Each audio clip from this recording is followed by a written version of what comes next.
make the 40 Smith & Wesson great again with Dan the Wolfman. He sent me a whole bunch of different 40 rounds here, 40 caliber, that I'm going to test through my 5-inch M&P 2.0. So what we have is a bunch of different rounds here. Most of them are 180 grain. I'll explain those in a minute. By the way, Dan the Wolfman has the highest rated combatives instructional on BJJ Fanatics. If you're into that sort of thing, check that out. But what we have here is we have some PMC Starfire.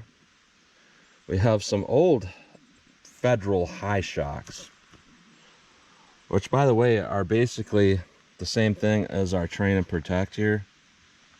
180 grain Train and Protect.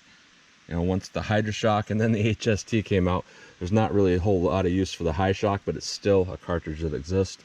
Next up, we have our 180 grain Remington, and this is probably a green and white box or HTP. It's basically the same ammo. The HTP and the green and white and the green and yellow and all that stuff, it's the same ammo, just repackaged. So just a basic 180 grain jacket at hollow point.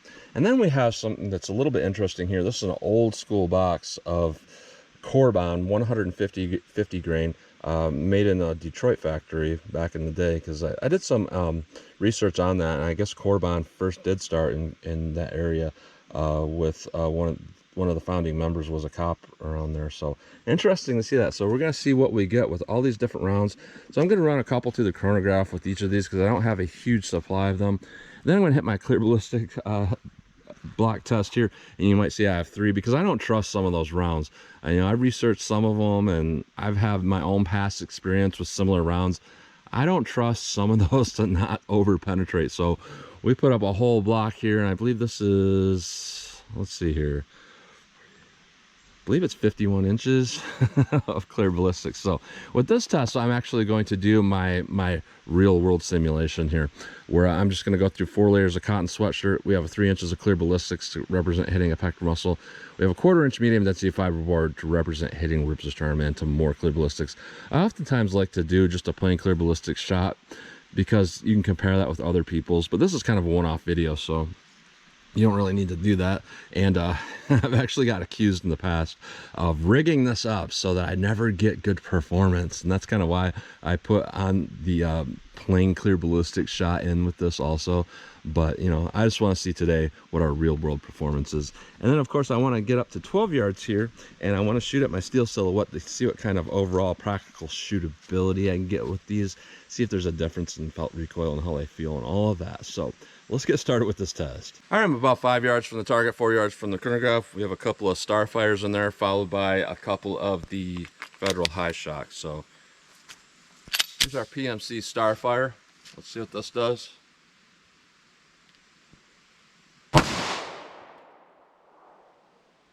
.1168, failure to feed. Interesting. I cleaned this pistol right before I came out, so I think it's just the nose design. And by the way, I have the same pistol 9mm, and for 2.5 years I've never had a single malfunction in it, so I don't think it's the pistol design. 40 has really flat nose. So another of the PMC here.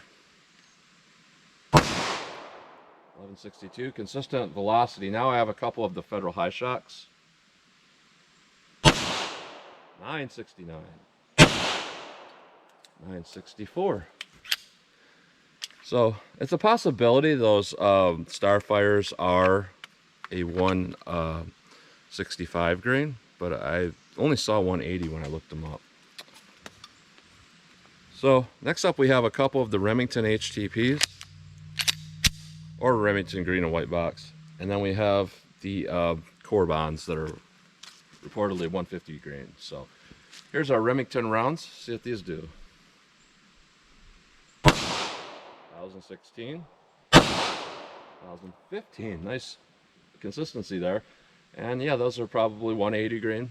Those seemed about right. Now these are, last 2 are supposed to be Corbons, 150 grain. Let's see what these will do. 1264. Wow. No read on that, but I'll take that one number, and that second shot felt exactly like that first shot, so definitely that's what that is. So let's set our ballistics gel block with these and more of our real world simulation and see how they all compare. All right, our real world simulation, I'm going to do these one at a time so I don't mix them up. So PMC Starfire, real world simulation here. Let's see what this will do. All right, let me try something different. All right, here's our federal Hi-Shok bullet.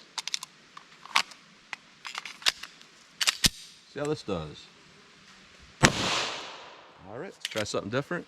Remington, either HTP or green and white or whatever. See what this does. All right, let's try that Corbon now. All right, that really powerful 150 grain Corbon. Let's see what this does. There goes that piece. Let's go take a look.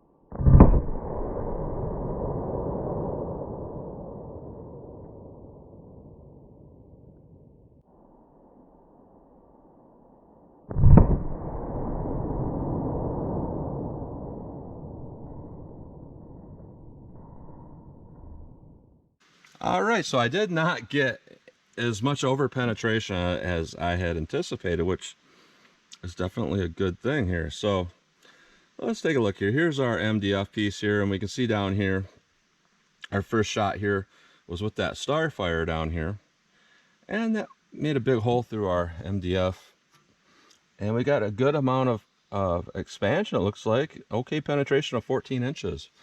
So there's a possibility that's a 165 grain. I'll have to pull that out and take a look at it. And then we have above that, we have our federal Hi-Shok, and that seems to do pretty well. And we look here at our Hi-Shok, almost as big a hole through our MDF, but not quite as much. And what we got there is a penetration of about 18 3/4 inches. Now we look at our Remington. Now this did pretty much what I thought it was going to do, but I think the MDF slowed it down. We see the most damage in there, but that's just from dieseling with it pulling air in there. That's not really telling the true story here. So we got no expansion in that first 3 inches. Very mild expansion on that bullet there. We're at about an even 19 inches. Now here's our Corbon. Now this dumped the most energy, and we have the biggest hole here through our MDF. So that was expanded huge in that first 3 inches. But what we got there is a penetration of about 10 3/4. So it's a little bit under penetrating. However, this is where it's kind of debatable, because like if you had to make a side shot on a really gigantic fat guy, bigger than me even, you'd probably want that Remington that didn't expand very well, because if you made a side shot with this, it probably wouldn't get into them. But when you look at this here, if you made a front-on shot, that's probably going to drop an attacker faster than any of these. So what's interesting here though is the 40 Smith & Wesson still continues to be a great cartridge, because a lot of times when you look at like 9mm, if you have kind of questionable designs, it's like they're kind of going all over the place. What we see here with our real world simulation is some of the worst designs and some of the best designs, and old school designs and cheap designs all seem to be pretty adequate. Our Corbon is more of a specialty round because it's loaded really hot with a lighter bullet weight. But I'm going to say our best performers here are going to be our Hi-Shok did really well up here, and then actually our PMC surprisingly did quite well. So I'm going to shoot up my steel now and see what kind of practical accuracy I get with these. All right, so here's our rounds up close here, and let's discuss these a little bit here. Now here is that PMC Starfire, and you got to remember my M&P pistol has a very wide feeding port there, so for something to malfunction on it, that's a little odd. It runs very reliably, and I've had that pistol for over 2 years. Up into this video, I've probably had like maybe 6 or 7 malfunctions in it, and I shoot exclusively hollow points, probably 1,000 hollow points through it. So overall, that's a pretty good reliability rate. It's never a malfunction on an FMJ or anything like that. So to see 2 out of just 10 rounds malfunction, a 20% malfunction rate, you know, even though this looks good with the RPMC, I can't trust that. So next up, we have our Corbon. This is a really big expansion, a lot of power, and if you needed a bolt like that or a round like that, that would definitely do the job. Now we look at our Remington here. You know, this is just kind of what I've seen through the years with Remington ammo with this type. Doesn't necessarily do all that well. Now here is our Federal, and it's not as expanded as big as what you might want to see. But that's what allowed it to penetrate adequately. So we have a very balanced performance with this, with its shootability, with its reliability, with its penetration, with its expansion. And because you can get the boxes like this for not much money. I don't remember what I paid for this. I think it was 25 bucks for 50 rounds of these. That's a pretty good deal. You could do a lot worse because you can practice with that and carry it. So that's what you get with those bullets. You look at them up close. All right, I'm going to do something a little bit different here. 12 yards from the target. You're going to get my point of view here. So we have our PMC Starfire. I'm going to see how fast I can place these on target from this 12 yards. So here's our PMC Starfire. And again, we have a malfunction with this particular round. I didn't get that with anything else yet. So I'll keep running this. See, when I release the slide, it even feels a little weird. All right. So now we have our Federal Hi-Shok, and those look like they impacted quite well. Hold one a little low. No, here, not Hi-Shok, but here's our Federal Hi-Shoks. Old school Hi-Shoks. So let's see what these do.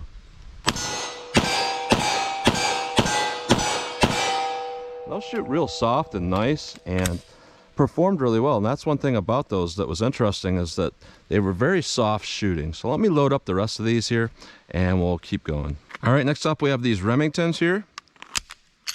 Let's see how these shoot.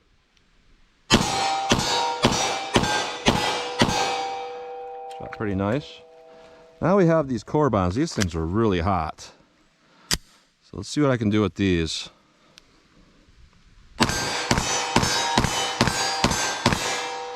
All right, nice shooting. So let's talk about this. All right, so what I saw for performance was pretty straightforward. We had a couple that seemed to do pretty well, but they had issues. Another one seemed to do pretty well, didn't have issues. Another one was a little bit off. So let's talk about our Remington and our PMC. Our PMC, it malfunctioned 2 times in the ammo. And there's a whole bunch of people out there that are completely convinced that semi-automatic pistols cannot jam based on ammunition. That it's the user, they're limp wristing, they're doing everything wrong. But I'm here to tell you, when you see something where one ammo does it and it does it multiple times and other ammos don't do it, that's a clear sign that, you know, there's something off with that. So our PMC malfunctioned 2 times. Wasn't me, it was the ammo. Our Remington wasn't horrible, but it did not really expand at all. So, I mean, it mushroomed a little bit. It was soft shooting, but it just didn't really expand at all. So I'm going to say our PMC, even though ballistically it performed well, internal ballistics, it really did not perform very well. Our Remington did not really perform very well. Now we look at our Corbon, that expanded massively huge, and that's kind of what I would consider a specialty round, where it's meant for a certain purpose. It's not like an overall good round. It's really good at stopping a threat with a front-on shot, and it probably punched through hard barriers quite well. But overall, in every situation, it doesn't seem to be that good.